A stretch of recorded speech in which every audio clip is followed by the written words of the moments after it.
Good morning all of you. आप सभी का एक्सलेंट ऑनलाइन क्लासेज में वेलकम है। मैं रविंदर सर आप सबके लिए प्राचीन भारतीय इतिहास की स्रोत पर आधारित कुछ प्रश्नों को लेकर उपस्थित हूँ।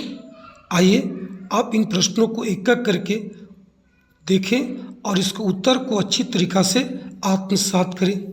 समझिएगा, देखिएगा। आइए सबसे पहले देखिएगा, इतिहास का जनक किसे कहा जाता है। बिल्कुल फास्ट उत्तर करना है और मैं इसमें किसी भी प्रकार का टाइम बिना इन्वेस्ट किए हुए आपको टू द पॉइंट उत्तर बताने का प्रयास करूंगा ताकि आप कम टाइम में रिवीजन को पूरा कर सके। इतिहास का जनक किसे कहा जाता है? आइए इसका उत्तर होगा हेरोडोटस। इसका उत्तर होगा हेरोडोटस। अब आइए उसके बाद जो अगला प्रश्न है वो ये देखिएगा, भारतीय पुरातत्व का जनक या पिता किसे कहा जाता है? तो अलेक्जेंडर कनिंघम को। अब आइए जो क्वेश्चन 3 है, मानव द्वारा पाला गया जो प्रथम जानवर है वो कुत्ता है। इसका उत्तर ये होगा। अब देखिएगा क्वेश्चन नंबर 4, किस काल को माइक्रोलिथ कहा गया है? इसका एग्जैक्ट उत्तर होगा मध्य पाषाण काल। अब आइए सवाल नंबर 5 देखिएगा, निम्नलिखित में से किस कालखंड में मानव ने सर्वाधिक जीवन बिताया? उत्तर होगा पूरा पाषाण काल। मानव द्वारा खोजी गई सबसे पहली धातु कौन सी है? इसका जो उत्तर होगा वो होगा तांबा। आइए क्वेश्चन नंबर 7 देखिएगा, सबसे पहले कृषि के प्रमाण कहाँ देखने को मिले? उत्तर होगा मेहरगढ़। प्रश्न देखिए 8 देखिएगा, सबसे पहले चावल के साक्ष्य कहाँ पर देखने को मिले? इसका उत्तर होगा आपका कुलडीवा। अगर ऑप्शन में लहुरा देवा दिया गया भाई तो उत्तर लहुरा देवा लगाइएगा, ऐसे एग्जैक्ट कुलडीवा है। आइए अब आगे देखिएगा, आग का आविष्कार किस काल में हुआ? आग का आविष्कार किस काल में हुआ आपको बताना है, पूरा पाषाण काल में। उत्तर ये होगा। पहिए का आविष्कार किस काल में हुआ? तब पहिया ये जो आविष्कार है भाई नव पाषाण काल कहिएगा, 10 का बी। इसके बाद देखिएगा, कृषि का आविष्कार किस काल में हुआ? तो कृषि का जो आविष्कार है वो नव पाषाण काल में हुआ। मनुष्य में अस्थायी निवास की प्रवृत्ति किस काल में आरंभ हो गया हुई? तो लिखिएगा नव पाषाण काल में, जब पशुपालन और कृषि की विस्तृत माने भागों पर किया जाना शुरुआत हुआ। आइएगा देखिएगा 13 मानव ने तो कहाँ पर मानव ने गड्ढे खोदकर निवास करता? तो बुर्ज होम होगा जो कश्मीर इलाका में है। बुर्ज होम याद कीजिएगा, वहाँ लोग घर जमीन के नीचे घर बनाकर रहा करते थे। भीमबेटका गुफा किसके लिए प्रसिद्ध है? तो याद कीजिएगा ये मध्य प्रदेश में है, गुफाओं के शैल चित्र के लिए। जिस काल में मनुष्य ने घटनाओं का कोई लिखित विवरण उद्धृत नहीं किया, कोई लिखित जानकारी नहीं दिया है, उसको हम लोग क्या कहते हैं? उसका नाम है प्रागैतिहासिक काल, बी होगा। मानव विकास के उस काल को क्या कहा जाता है जिसका विवरण लिखित रूप में उपलब्ध है? और जिसका लिखित रूप में उपलब्ध है उसको हम लोग इतिहास कहते हैं। उसको हम लोग क्या बोलते हैं? इतिहास कहते हैं। उस काल को क्या कहते हैं जिस काल में लेखन कला के प्रचलन के बाद भी हम लोग उपलब्ध लेख को पढ़ नहीं सके हैं? उसका देखिए नाम है आदि इतिहास काल। आदि इतिहास काल याद कीजिएगा, कितना सुंदर बात है। जिस काल के बारे में हमको कोई लिखित जानकारी नहीं है उसको पाषाण काल या प्रागैतिहासिक काल, जिस काल का लिखित जानकारी है लेकिन नहीं पढ़ पाए उसको कहेंगे आदि ऐतिहासिक काल, और जिसका लिखित जानकारी है भाई उसको बोलेंगे ऐतिहासिक काल। आइएगा, ज्ञानी मानव का प्रवेश इस धरती पर आज से लगभग 30 से 40 हजार वर्ष पहले पूर्व हुआ। ज्ञानी मानव का वैज्ञानिक नाम क्या है? एकदम अच्छा सवाल है, होमोसेपियंस होगा। देखिए बी कर लीजिएगा। 19 देखिएगा, पूर्व पाषाण युग या पाषाण काल के मानव के जीविका का मुख्य आधार का था, तो शिकार भाई, शिकार था। प्राचीन काल अन्न उत्पादक स्थल मेहरगढ़ कहाँ स्थित है? ये तो बात स्पष्ट है सर कि बलूचिस्तान में है, लेकिन अगर थोड़ा सा मिस किया तो याद कीजिएगा पश्चिमी बलूचिस्तान होगा, उत्तर कहाँ कीजिएगा? डी भाई।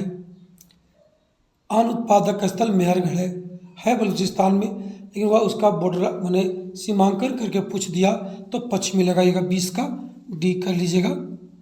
21 कृषि के लिए अपनाई गई सबसे प्राचीन फसल कौन सी है?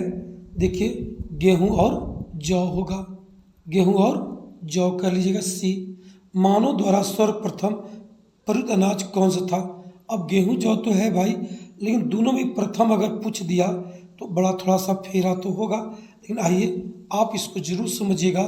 गेहूं जौ प्राथमिक है, लेकिन उन लोग में प्रथम पूछेगा तो इसका जो एग्जैक्ट उत्तर होगा वो होगा जौ कर लीजिएगा, सी। कृषि का प्रथम उदाहरण प्राप्त हुआ है भाई मेहरगढ़ से। आगे देखिएगा, इनमें से किसका संबंध चावल के प्राचीनतम साक्ष्य से है? मतलब जहाँ से मिला है तो उत्तर होगा कोल्डिहवा। किस स्थान से भारत पर प्रथम भारतीय पुरापाषाण कलाकृति की खोज हुई थी? तो भाई आपको पता होगा पलवरम मेहरगढ़, याद कीजिए मद्रास के पास सर जी एक पलवरम जगह है, वहीं से रॉबर्ट फ्रुस्ट ने कुल्हाड़ी खोजा था भाई। आंसर होगा ए पलवरम। अगर मद्रास होता तो उत्तर मद्रास भी लिखा था, क्योंकि मद्रास के पास ही पलवरम जगह है। आइए अगला, भारत में पूर्व प्रस्तर युग के अधिकांश औजार बने थे, वो लिखिएगा आपको पत्थर का, और पत्थर में कैसा भाई? स्फटिक पत्थर लगा लीजिएगा, सी। वह पहले व्यक्ति कौन थे जिन्होंने 1863 ईस्वी में भारत में पुरापाषाण कालीन औजारों की खोज की थी? आपको याद होगा, जस्ट बताए आपको, रॉबर्ट ब्रूसफुट सर, वही मद्रास के पास पलवरम में। एक कर लीजिएगा। भारत का सबसे प्राचीन नगर कौन था? अगर भारत का सबसे प्राचीन नगर कहेगा, और देखिए ये सब जो दिया है छोटू वो कीजिएगा, सबसे प्राचीन कहेगा तो मोहनजोदड़ो 28 का आप बी कर लीजिएगा। ऐसे देखिएगा, प्राचीन नगर में हड़प्पा की आती है, हड़प्पा की खुदाई पहले हुई सर, लेकिन अगर उसमें भी अगर प्राचीन देखा जाएगा तो नाम आता है मोहनजोदड़ो का।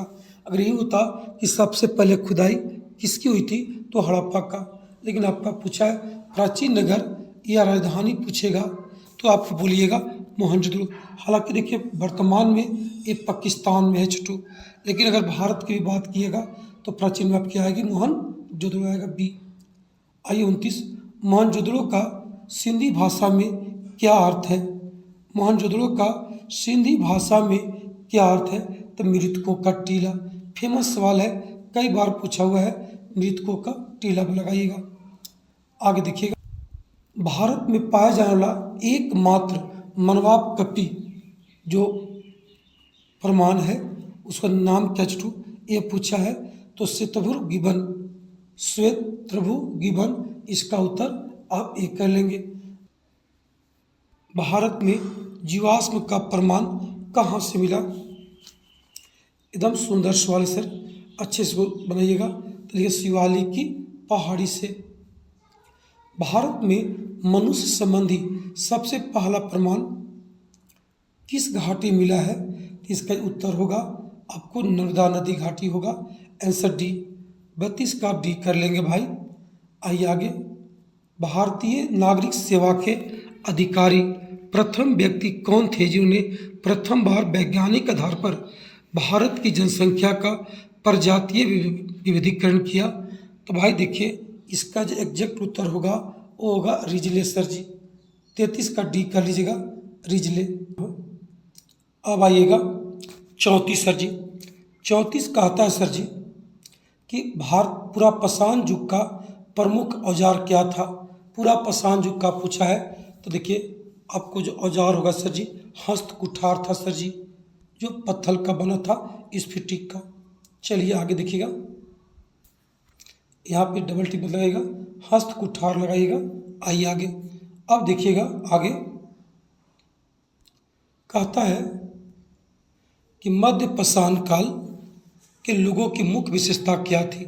मध्य पाषाण काल की भाई, तो देखिए मध्य पाषाण काल की लोग की जो मुख्य विशेषता थी सर जी, याद रखिएगा, लघु पाषाण उपकरणों का प्रयोग किया।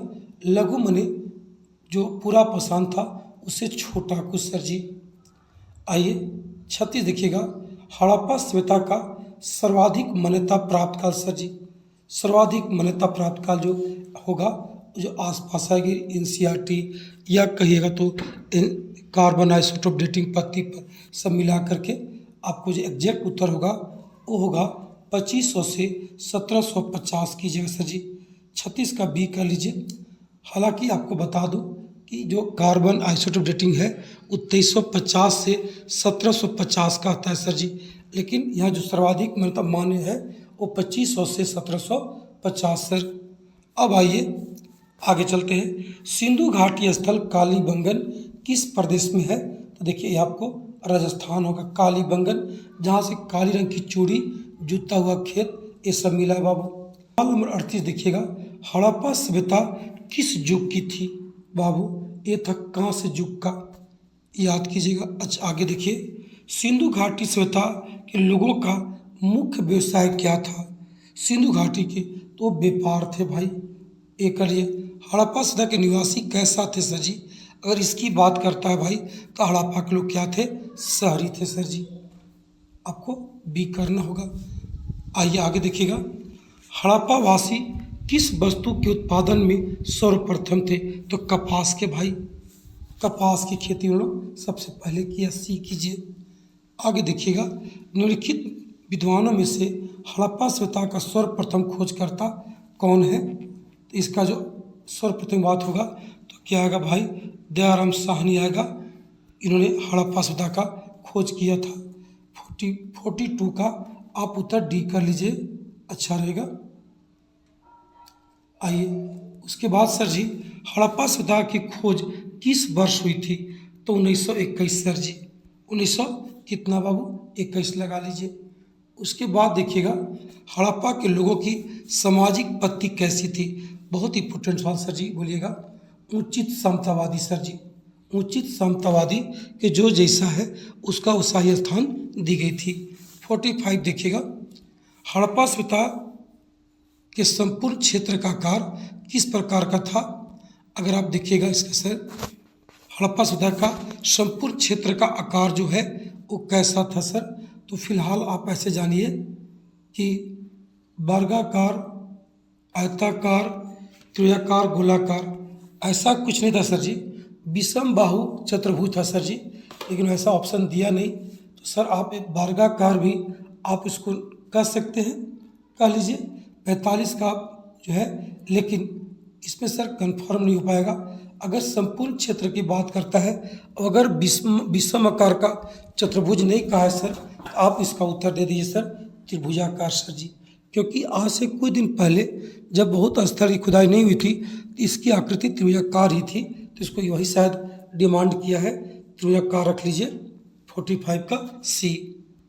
आइए 46 सर जी, सिंधु सभ्यता का पतन नगर बंदरगाह कौन था, तो लोथल, गुजरात में सर जी। वो वहाँ पर डॉकयार्ड थी सर, लोथल में सर जी, व्यापार होती थी, बंदरगाह थी कहिए। आइए आगे, सिंधु का नखलिस्तान बाग हड़प्पा किस पुरा स्थल को, ये पुरा स्थल उसको पढ़िएगा सर जी, किस पुरा स्थल को कहा गया है, तो बोलिएगा मोहनजोदड़ो को सर जी। मोहनजोदड़ो कहाँ स्थित है, किस राज्य में भाई, तो पंजाब स्थित कहाँ है, तो आपका जो एग्जैक्ट उत्तर होगा सर जी वो आप कर दीजिएगा सिंध प्रांत में सर, पाकिस्तान के सिंध प्रांत में। सिंधु सभ्यता में बृहत स्नानागार पाया गया है, बहुत सर डेकोरेटेड था सर अच्छे से, वो स्नानागार बृहत भी थी, कहाँ पाया गया। 49 का उत्तर आप कर लीजिएगा ए मोहनजोदड़ो सर, मोहनजोदड़ो कर लीजिए ए। आइए सर अब लोग आगे देखते हैं। उसके बाद दिया है 50 सर, निम्नलिखित में से कौन सा हड़प्पा कालीन स्थल गुजरात में था सर जी? अब देखिए कालीबंगा, रोपड़, बनमाली, लूथल। तो सर लूथल सर कर दीजिए। 50 का उत्तर जो होगा सर वो डी होगा सर जी। 50 का उत्तर डी होगा। वो कहाँ पर है? लूथल, भोगवा नदी के तट पर। और आपको बता दें कि वो उस समय का बंदरगाह भी था सर जी, फेमस है सर। आइए अब हम लोग आगे देखेंगे। 51 सर जी, मोहनजोदड़ो को किस अन्य नाम से भी जाना जाता है? तो बाबू उसको कहते हैं मृतकों का टीला। आप डी कर लीजिएगा। आइए सवाल नंबर 52 देखिए। हड़प्पा सभ्यता का प्रचलित नाम पूछा है, तो हम बोलेंगे सिंधु घाटी सभ्यता। लेकिन ये पूछता है कि प्रचलित नाम वही है, लेकिन अगर हमसे उपयुक्त नाम पूछेगा उसका। देखिए हड़प्पा सभ्यता है सर जी, उसका जो प्रचलित नाम से जाना जा रहा है वो सिंधु घाटी सभ्यता है। लेकिन अगर हमसे ये पूछेगा इसका उपयुक्त नाम क्या होगा, तो बाबू सिंधु घाटी सभ्यता के लिए जो सर्वाधिक उपयुक्त है वो हड़प्पा है, क्योंकि पहली बार हड़प्पा स्थल की खुदाई हुई थी। अब आइएगा 54 देखिएगा। सिंधु घाटी सभ्यता का कौन सा स्थान भारत में स्थित है? तो भाई देखिए इसका लूथल होगा 54 का। अब सी आंसर कर लीजिए लूथल। भारत में खोजा गया सबसे पुराना शहर था। भारत में खोजा गया सबसे पुराना शहर था। अब देखिएगा हड़प्पा, पंजाब, मोहनजोदड़ो, सिंध। अब देखिए भारत में लिख रहा है सर, लेकिन ये संयुक्त भारत की बात कर रहा है, उस समय की बात कर रहा है, क्योंकि ऐसा कोई स्थल नहीं है जो फिलहाल भारत में हो। तो इसका जो एग्जैक्ट उत्तर होगा वो हड़प्पा होगा। 55 का एक कर लीजिएगा। 56 देखिए। भारत में चांदी की उपलब्धता में प्राचीनतम साक्ष्य मिलते कहाँ से भाई? चांदी के साक्ष्य कहाँ से मिले? तो उसका उत्तर कर लीजिएगा हड़प्पा संस्कृति से सर जी। मांडा किस नदी के किनारे है? मांडा सर जी। तो इसका जो होगा चेनाब सर जी, चेनाब होगा। आइए हड़प्पा का स्थल रोपड़ पंजाब के किस नदी के किनारे स्थित है? रोपड़ सर जी। 58 दिखेगा। इसका जो एग्जैक्ट उत्तर होगा वो होगा सतलज सर। आइए अब देखते हैं आगे सर। कपास का उत्पादन सर्वप्रथम सिंधु क्षेत्र में हुआ, जिसे ग्रीक या यूनान के लोग क्या कहते थे? तो लिखिए इसका जो उत्तर होगा सर जी वो सी होगा, सिंडन या कॉटन कहेंगे। सिंडन या कॉटन कहेंगे। लेकिन अगर आप जो ग्रीक या यूनान के परीक्षा में अगर सवाल किया सर जी, तो आप कॉटन ना कह करके आप सिंडन कहिए। इसी कारण से हड़प्पा का एक नाम और है सिंडन प्रदेश। 60 में लिखा है बाबू कि हड़प्पा में एक उन्नत जल प्रबंधन प्रणाली का पता चलता है। कहाँ से बाबू? तो उत्तर होगा धौलावीर से। अब आगे देखिएगा। हड़प्पा में के मिट्टी के बर्तनों पर सामान्यतः किस रंग का उपयोग हुआ था?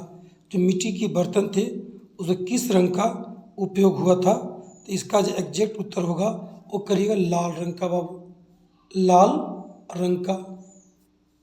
आइए आगे। हड़प्पा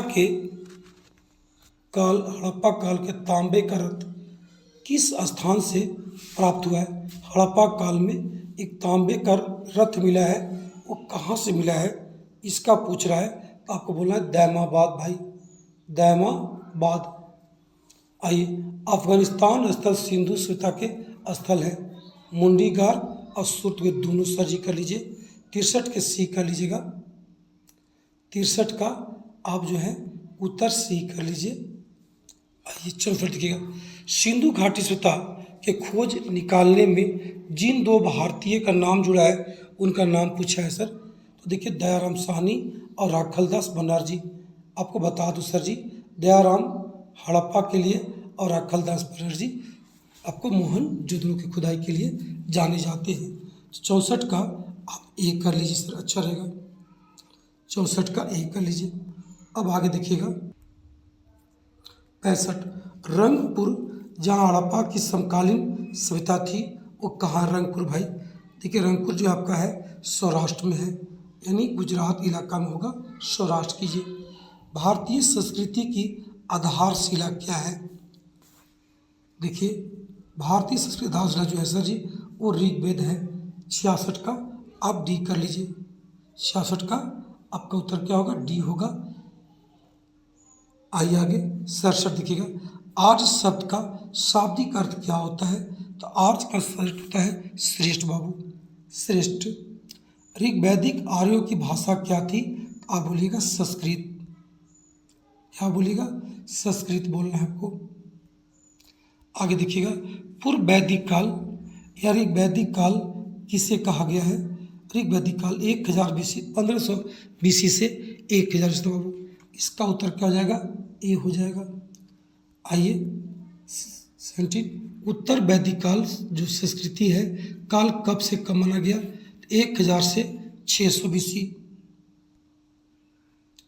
कहीं कहीं 1000 से 500 देता है, लेकिन आप 1000 से कहाँ लगाइएगा? 600 बीसी। 71 देखिए, इनमें से किस फसल ज्ञान वैदिक काल के लोगों को नहीं थी? पूछा है तो कीजिएगा तंबाकू सर जी। उनको तंबाकू का ज्ञान नहीं था। ये तो पुर्तगाली लोग बाद में बहुत लेकर आया है। किस फसल बाबू? तो पुर्तगाल। देखिएगा तंबाकू का उन लोग ज्ञान नहीं था। आइए आगे देखिएगा, वेदों की संख्या कितनी है? एकदम 4। सी कर लीजिए, मिलाना है, अच्छे से मिलाइएगा, सब सही बनता चल जाएगा। देखिए ऋग्वेद सर जी 73 दिखा है। कहाँ मिलेगा? इस स्रोत, इसमें सर स्रोत है, जो श्रुत कहिएगा, और प्रार्थना किया गया है भगवान के लिए। यजुर्वेद जो होगा, जो आपका 74 है छठो, वो देखिएगा आपको कर्मकांड की बात करता है। सामवेद जो होगा वो आपको संगीतमय है बाबू, और जो अथर्ववेद है वो तंत्र मंत्र की बात करेगा। जरूर मिलाइएगा अच्छा से। आइए, सत्यमेव जयते किस उपनिषद से लिया गया है? इसका उत्तर होगा मुंडकोपनिषद, यानी उत्तर क्या हो जाएगा? ए। आइए आगे देखिएगा 78 ऋग्वैदिक आर्यों का मुख्य व्यवसाय क्या था? तो देखिएगा मुख्य व्यवसाय क्या? पशुपालन। 78 का आप भी कर लीजिए। ऋग्वैदिक काल में व्यवसाय क्या थी? पशुपालन। जबकि आपको पता होगा कि आपको हड़प्पा में लोग व्यापार थे बाबू। अब यहाँ से ऋग्वैदिक काल का हुआ पशुपालन की बात यहाँ पे किया है। आगे देखिएगा,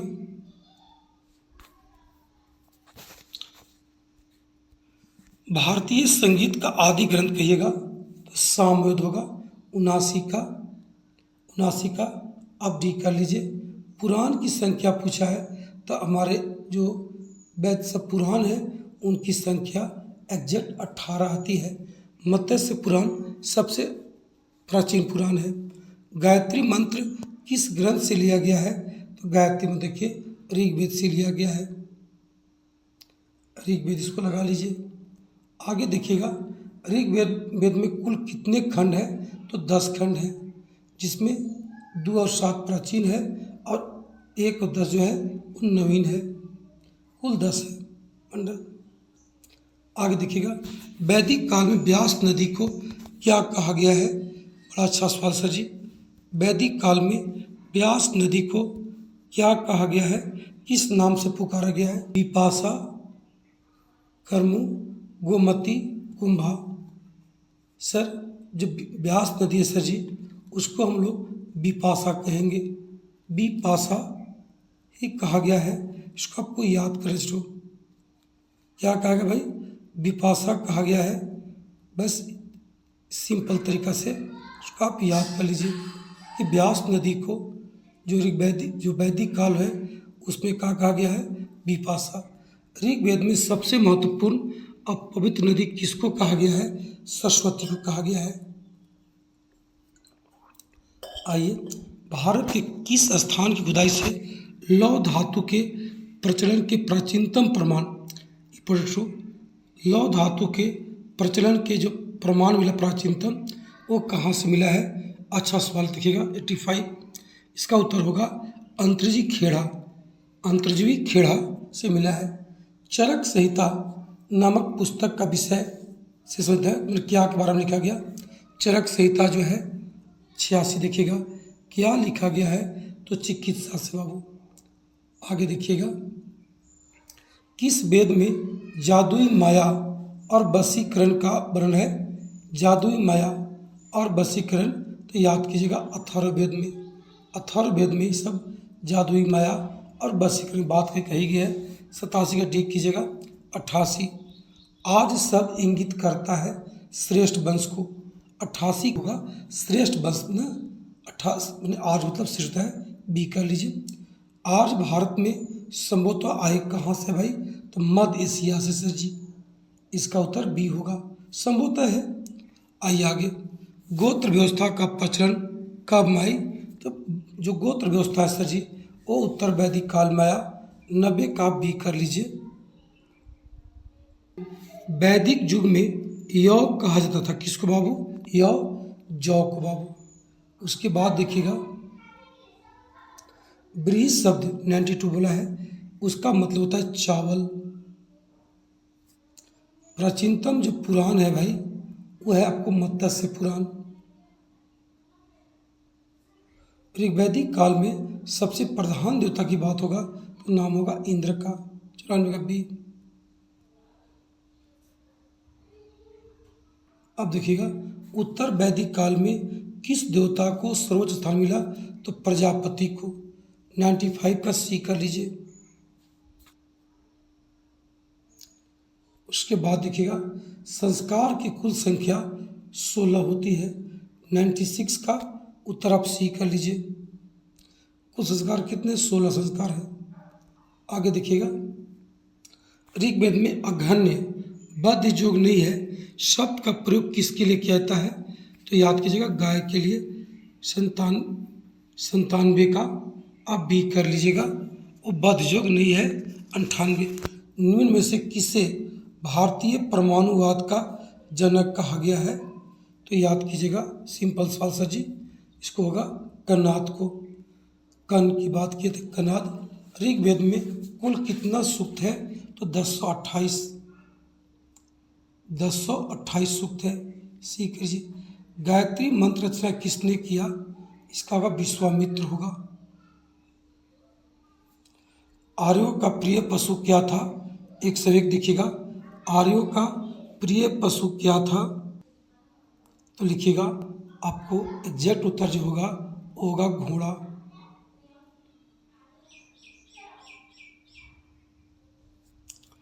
ऋग्वेद में सबसे अधिक बार किस नदी का उल्लेख आया है, सबसे अगर अधिक बार बोलेगा तो बोलेगा सिंधु नदी का है। नहीं किस नदी का अधिक बार, ठीक है सिंधु का। 102 का बी होगा।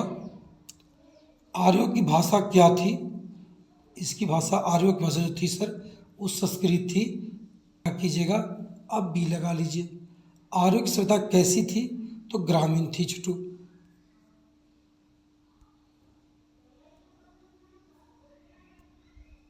क्या थी, ग्रामीण थी। उपनिषद की संख्या कितना है, 108। उसके बाद देखिएगा प्राचीनतम व्याकरण अष्टाध्यायी रचना कौन है, तो पाणिनि। 106 का आप क्या कर लीजिएगा, आप कर लीजिए डी कर लीजिए पाणिनि। 106 का उत्तर होगा वो पाणिनि होगा। आगे देखिएगा मिलान करना है। ऋग्वेद के जो उच्चारण करता है या जो विद्वान है उनको क्या बोलते हैं हम भाई, तो बोलते हैं उसको होत्री। होत्री ही बोलते हैं सर जी। और हमको दिया भी है होत्री, ए भी दिया है, तो सीधा उसका उत्तर हो जाएगा, मिल जाएगा ए बाबू। यजुर्वेद की बात हम लोग करेंगे सर जी, उसको कहते हैं अर्घेयु। इसका भी उत्तर सीधा मिल जाना है। सामवेद को उद्गाता बोलते हैं, अथर्ववेद को ब्रह्मा बोलते हैं। ऐसा किया छठू कि सारे उत्तर को एक जगह ही मिला दिया, कोई दिक्कत नहीं है। आपका सामना सामनी सब उत्तर हो जाएगा इसका। देख लीजिए एक बार फिर से। ऋग्वेद का जो ज्ञानी होते हैं या उच्चारण करते हैं उसको होत्री बोलते हैं। यजुर्वेद के अर्धेय बोलते हैं। सामवेद को उद्गाता बोलते हैं। अथर्ववेद के ब्रह्मा बोलते। आइए अब हम 111 देखेंगे। पाणिनि, इसको जो लिखे है पानी सर जी वो लिखे अष्टाध्यायी सर बी होगा। जो महर्षि चरक है वो लिखे हैं चरक संहिता। जो शूद्रक लिखे हैं वो मृच्छकटिकम लिखे हैं। और कट्टी भाई अर्थशास्त्र को एकदम आराम से मिलाइए, कहीं कोई दिक्कत नहीं। आइए आगे देखते हैं। फिर मिलाना है पतंजलि। भाई इनकी रचना क्या जी, पतंजलि का। तो देखिए पतंजलि का जो है, जो आपका हम लोग पतंजलि अभी बोलते हैं योग का, वो नहीं होगा। यहाँ पर पुस्तक के नाम पूछा है जिन्होंने, कौन पुस्तक से लिखा है, इसका उत्तर होगा महाभाष्य जी। भरत मुनि का लिखे हैं नाट्यशास्त्र। हर्षवर्धन लिखे हैं नागानंद रत्नावली इसका। और वात्सायन लिखे हैं काम सूत्र सर जी। अब आइए आगे देखिएगा 119 देखिए हरिसेन। ये क्या लिखे भाई, हरिसेन लिखे हैं आपको कादम्बरी हर्षरित। 119 का यही हो जाएगा, कोई दिक्कत नहीं। अब आइए 119 हरिसेन लिखे हैं, वो लिखे हैं आपको विरत कुशबाबू। जो बानभट्ट लिखे हैं वो हर्षरित लिखे हैं कादम्बरी। कल्हण लिखे हैं राजतरंगिणी। और जयदेव लिखे हैं गीत गोविंद या गीत गोविंदा। तो इसको मिला लीजिएगा। अगला देखिए चंद बरदाई। ये क्या लिखे भाई, ये लिखे हैं देखिएगा पृथ्वी रासो। कालिदास क्या लिखे हैं अभिज्ञान शकुंतलम परिवार का है।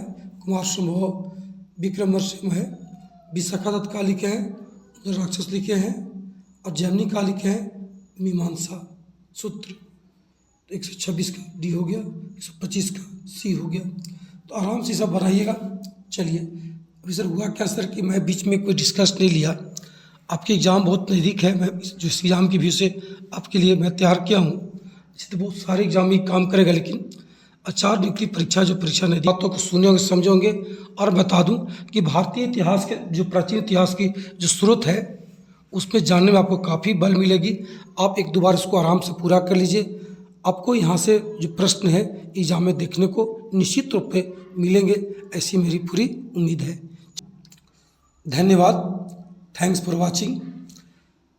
आइए हम आगे बढ़ते हैं। अब बता दें आपको ये प्राचीन भारतीय इतिहास के स्रोत पर आधारित कुछ प्रश्न थे जो आपको काफ़ी लाभ इससे मिलने वाला है। आप इसे 1 2 3 बार आराम से देख लीजिए और हो सके तो कलमबद्ध करते चलिए ताकि आपको याद हो जाए। चलिए धन्यवाद, फिर मिलते हैं बहुत ज़्यादा अगली क्लास में। तब तक के लिए अलविदा। That's all, okay.